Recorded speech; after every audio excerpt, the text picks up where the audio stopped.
లోకేష్ గారు పెట్టినటువంటి ట్వీట్ విజయమ్మ గారి బర్త్డే సందర్భంగా నిజంగా ఆయన సంస్కారానికి హ్యాట్స్ ఆఫ్ చెప్తారా, లేకపోతే వైఎస్ఆర్సీపీ వాళ్ళు చాలా విమర్శలు తీసుకొస్తున్నారు, దాన్ని సమర్థిస్తారా?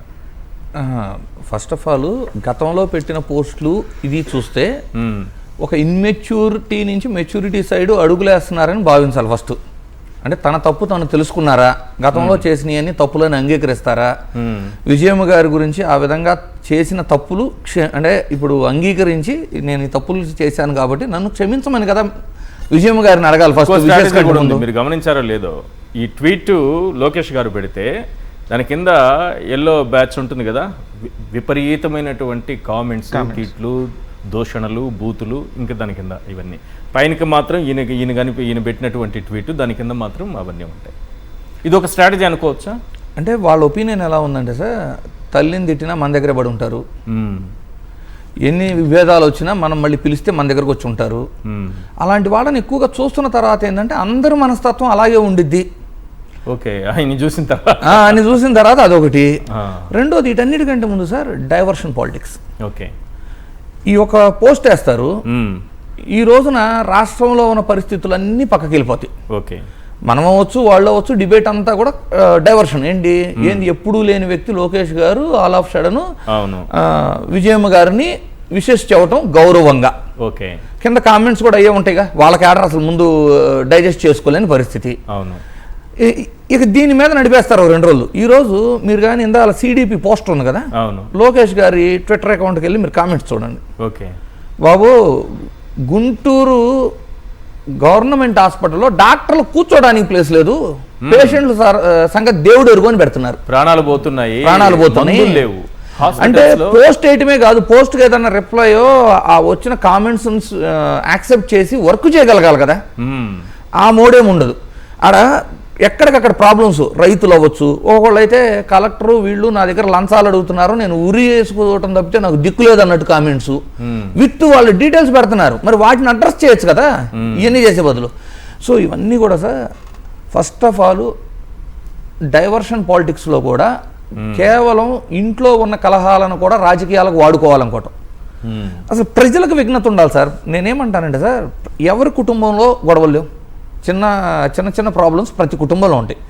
నేను పౌరుడుగా, నేను ఓటర్గా ఏం కోరుకోవాలి, ఏ పార్టీ ఏ హామీలు ఇస్తుంది, మేనిఫెస్టో ఏమిస్తుంది, అభివృద్ధి ప్రణాళిక ఏమిస్తుంది, ఇచ్చినది ఎవరు నాకు నెరవేర్చగలరు, ఇది కదా నేను చూసుకోవాలి.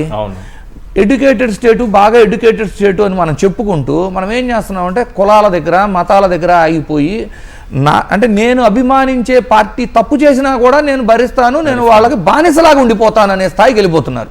ఇప్పుడు అభిమాని, ఈరోజు జనసేన అభిమాని నడి రోడ్డు పైన కూర్చున్నాడు సార్, రోడ్లు వేయలేదని మంచం వేసి రోడ్డు పైన కూర్చొని బస్సులు ఆపి మరీ నిరసన వ్యక్తం చేశారు. ఏ రోడ్లు సంక్రాంతి కల్లా పూర్తి అయిపోతుందని ఫస్ట్ ఏడాది చెప్పారు, మళ్ళీ సంక్రాంతి వచ్చింది, మళ్ళీ అంటే వాళ్ళు చెప్పలేదు కదా సార్ ఏ సంక్రాంతి, బయట ఉంటే రెడీ చేయండి సార్, ఏ సంక్రాంతి అని చెప్పుండ్రు వాళ్ళు. ఇప్పుడు అదే అంటారు వాళ్ళు, మేము చెప్పాం కానీ ఏ సంక్రాంతి అనలేదు కదా. సో ఇవన్నీ కూడా సార్ అసలు మీరు ఎందాలు చెప్తున్నారు చూడండి, ఏది తయారు చేయలేదు ఆయన, ఒక పథకం కానీ ఆయన తీసుకొచ్చింది కానీ కొత్తగా ఏది లేదంటారు కదా. ఎందుకు లేదు సార్, క్రెడిట్ చోరీ అనేది కనిపెట్టింది ఆయన అయితే. ఓకే, అది కనిపెట్టారు కాబట్టి మిగతా ఏం అదొక్కటి చాలు కదా, ఇక మిగిలినవన్నీ మన ఖాతాలు వేసుకోవచ్చు. అప్పుడు అదొక్కటి కనిపెడితే అన్నీ వస్తున్నాయి కదా మనకి. సో విజయమ్మ గారిని ఒకప్పుడు తిట్టి ఈ రోజున బర్త్డే విషెస్ గౌరవంగా పెట్టిన వ్యక్తి ఫస్ట్ అప్పట్లో చేసింది తప్పు అని అంగీకరించాలి కదా. సంస్కారం లేదనల్లా, సంస్కారం ఉందనల్లా. పవన్ కళ్యాణ్ గారి తల్లికి కూడా ఎప్పుడన్నా చెప్పారా? పోనీ మిగతా పార్టీ నాయకుల ఇళ్లలో ఇట్లే అందరికీ చెప్పారా ఆయన? అంటే చెప్పాల్సిన అవసరం ఉంది సార్. చెప్పకపోయినా తల్లిని తిట్టినా కూడా వచ్చి మనం 3 టర్ములు గెలుస్తామని ఫోన్ చేసి చెబుతుంటే ఇంకా అవసరం ఏముంది? ఇప్పుడు సారీ చెప్పాల్సిన పని ఏముండిద్ది? ఓకే, ఎవరికి చెప్పాల్సి వస్తారు? నేను దాన్ని యాక్సెప్ట్ చేయను, ఒకప్పుడు నువ్వు తప్పు చేసావు, నువ్వు చేసిన తప్పుకు నేను ఎదురుగా నిలబడతాను, నువ్వు సారీ చెప్పే వరకు అంటారు చూడండి, వాళ్ళకి చెప్పాల్సి వస్తారు సారీ. నువ్వు ఎంత తిట్టినా ఏం తిట్టినా పర్లేదులే, మనం బరంపురం అనుకుంటే ఇలాగే ఉంటుంది. ఖచ్చితంగా ఇప్పుడు సార్, ఇప్పుడు మొన్న మీరు చూసుంటారు ఈశ్వర్ గారు, షర్మిలను డైరెక్ట్గా నడుపుతున్నారు, షర్మిల ఏమో విజయమ్మ గారిని అక్కడి నుంచి ప్రెజర్ పెట్టి నడిపిస్తూ ఉంది అనేది మొన్న మనం లేఖ విషయంలో చూసాం కదా. నోటరీ రాయిపించి మరి లేఖను రిలీజ్ చేయించినప్పుడే అప్పుడే క్లియర్గా మనకు అర్థం కాల. ఎందుకంటే ఆల్రెడీ షర్మిల గారు వాళ్ళని కలుస్తూ ఉన్నారు, క్లియర్గా 2024 ఎన్నికలకు ముందు అలానే ఉన్నారు, ఇప్పుడు కూడా అలానే ఉన్నారు. ఎందుకంటే టాపిక్ డైవర్ట్ చేయడానికి ఆమె ఈరోజు మేము అపోజిషన్లో ఉన్నాం, ఆమె దృష్టిలో మేము ఆఫ్టర్ ఆల్ పులివెందుల ఎమ్మెల్యే, మా మీద ఎందుకు విమర్శలు చేయటం? ఓకే, ఆమె మరి అపోజిషన్గా ఆమె ఎత్తుకోవచ్చుగా, నిజంగా అధికార పార్టీ మీద విమర్శ చేయదు. ఇప్పుడు లోకేష్ గారికి థ్యాంక్స్ ఏం చెప్పలేదా షర్మిల గారు? ఏం మరి ట్వీట్లో ఏమైనా రిప్లై ఇచ్చారని చూడాలి సార్. మాట్లాడితే ఇది చాలా ఇంపార్టెంట్ కదా సార్, మీరు అబ్జర్వ్ చేయాల్సింది లోకేష్ గారి ట్వీట్ కాదు, ఈ ట్వీట్ కి థ్యాంక్స్ చెప్పిన వాళ్ళు ఎవరు అన్నది. అంటే అఫీషియల్ లేదు, విజయం గారితో రేపు వెళ్ళండి ఇప్పిస్తారా మీరు, వాళ్ళు చెప్పారు కాబట్టి ఆమె ట్విట్టర్ నుంచి ఇప్పించిన ఆశ్చర్యం లేదు. ఇప్పుడు తల్లి చెల్లికి న్యాయం చేయని వాళ్ళు అని మాట్లాడుతున్నారు కదా సార్. రామారావు గారు బతికుండగా చెప్పారు నాకు ముద్ద పెట్టే దిక్కు లేదు అని, ఇంతమంది ఉండగా. అవును, హరికృష్ణ గారితో వైరం, లక్ష్మీపార్వతి గారితో వైరం, పురంధేశ్వరి గారు అండ్ దగ్గుపాటి గారితో వైరం, వాళ్ళు వేరే పార్టీలకు వెళ్ళారు. ఇన్ని అంటే నీ కుటుంబంలో నీ తమ్ముడు రామూర్తి నాయుడుతో వైరం. ఎందుకు సార్ ఎన్టీ రామారావు గారిని చెప్పులు విసిరి కొట్టినప్పుడు వైస్రాయ్ హోటల్ దగ్గర కూతుర్లు ఏం చేస్తున్నారు? అదే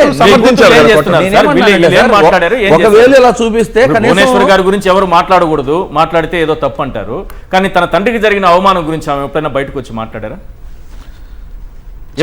చెప్పులేయటం కరెక్ట్ అని సమర్థిస్తున్నారా ఏంటి? మరి ఇంకేం పెట్టాలి సార్? నేను అంటుంది వీళ్ళ సైడ్ ఒక ఏళ్ళు చూపిస్తుంటే అలా 10 వేళ్ళు చూపిస్తున్నాయి కదా వెనక్కి, 1-2 కాదు. ఏంటంటే ఎన్ని ఇన్సిడెంట్స్ చెప్పుకోవచ్చు వాళ్ళ ఇంట్లో, ఇన్ని ఇన్సిడెంట్స్ పెట్టుకొని వాళ్ళు మాట్లాడితే తల్లి చెల్లి అంటారు. అసలు మీ కుటుంబంలో సఖ్యత మీరెంత అంటే కుటుంబంగా ఉమ్మడి కుటుంబంగా ఎక్కడ ఉన్నారు మీరు? అసలు మీరు లేని వాళ్ళు ఎదురు పార్టీలో వాళ్ళు మాత్రం ఉండాలి అనుకోవటం లేదు, వాళ్ళ మీద విషం చెమ్మటం ఎంతవరకు కరెక్ట్?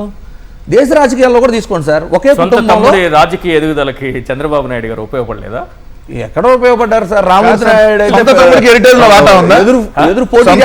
చెప్పారు కాదు, ఇంద్రనీలన్న సొంత తమ్ముడికి హెరిటేజ్ లో వాటా ఇచ్చాడు చంద్రబాబు నాయుడు గారు. ఈ రోజు ఆయన ఏం చెప్పాడు, అప్పుడే నాకు 1,00,000 కోట్లు ఆస్తి అని చెప్పి 2019 ఎన్నికల ముందు ప్రకటించాడు అఫీషియల్ గా. 40,000 కోట్లు ఇవ్వాలి, నాకు 1,00,000 కోట్లు ఆస్తుంది. 50,000 కోట్లు ఇవ్వాలి సార్. 50 కాదు, 5,000 కోట్లు లేదు, 1000 కోట్లు ఏమన్నా ఇచ్చారా? ఇచ్చి ఉండొచ్చు, మీకు తెలుసా? ఎక్కడ ఉంటే వాటా ఉండదు కదా, దాంట్లో షేర్ ఉంటుంది కదా. ఓకే, దాంట్లో షేర్ ఉంటుంది కదా, కనీసం ఇదిగో 10% షేర్లో లేదంటే 5% షేర్లో ఎందుకు ఇవ్వాలా? చంద్రబాబు నాయుడు గారు మహిళల పక్షపాత అయితే మరి వాళ్ళ చెల్లెల్ని ఎప్పుడైనా మనం చూపించారు? అసలు వాళ్ళ చెల్లెళ్ళకి సంబంధించి వాళ్ళకి వాటాలు ఇవ్వాలి కదా. మరి జగన్ గారేమో తాను సంపాదించుకున్నటువంటి ఆస్తుల్లో షర్మిల గారికి వాటాలు ఇవ్వాలి 100 కోట్లు. ఏది మహానుభావులు అందరూ చెప్తారు. ఆయన అప్పటికి ఇవ్వడానికి సిద్ధపడితే లేదని చెప్పి ఆమె ఇన్ని జైలుకు పంపాలని ప్రయత్నం చేసినప్పుడు ఆయన దాన్ని ఆపాడు. ఆపితే దాని మీద వీళ్ళు ఇవ్వవా, నువ్వు ఆస్తి ఎందుకు ఇవ్వంటున్నారు కదా, మీరు ఇవ్వండి. ముందు 3 పిల్లలు కనమంటే మీరు అందరికి ఇవ్వటం కాదు, ముందు మీరు గని చూపించి అట్లానే మీరు ఆస్తుల పంపకం గురించి మీ ఆస్తులు మీరు వాటాలు ఇచ్చి.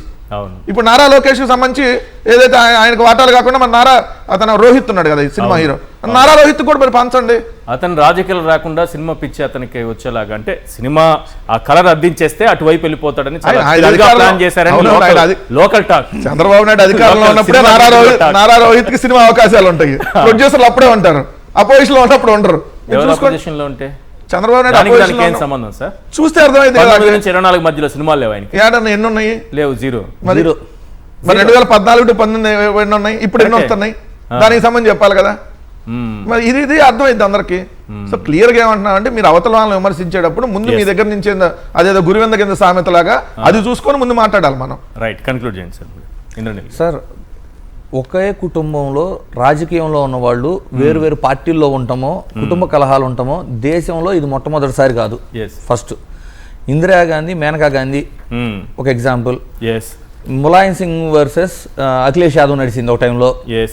Sharad Pawar versus Ajit Pawar, Stalin versus Alagiri, Uddhav Thackeray versus Raj Thackeray, ఇంకా చెప్పుకుంటూ పోతే సార్ ఇంకా ఉంటారు ఇలా. సో కొన్ని జస్ట్ అందరికీ తెలిసిన ఒక 4-5 ఉదాహరణలు చెప్తున్నాం. మనం ఏమంటున్నామంటే ఒక ఓటర్గా మీరు ఆలోచించాల్సింది మీకు న్యాయం చేస్తుంది ఎవరు. అది వదిలేసి మనం ఒక పార్టీని నమ్మాం కాబట్టి ఆ పార్టీ అబద్ధాలు చెప్పినా అబద్ధాలను మనం కూడా ప్రచారం చేద్దామనే స్థాయికి వెళ్ళిపోతూ, ఇప్పుడు చూడండి క్యాంపెయిన్ డిస్ప్లే పోస్టర్, అందులో ఉన్నవన్నీ అబద్ధాలని వాళ్ళకు కూడా తెలుసు, కింద వాళ్ళకు కూడా తెలిసినా వాళ్ళు స్టేటస్ పెట్టుకుంటున్నారు. అంటే మన ఏ స్థాయికి వెళ్ళిపోతున్నాం? స్టోరీ డిస్ప్లే పిక్చర్ అన్నా బాగానే ఉండేది.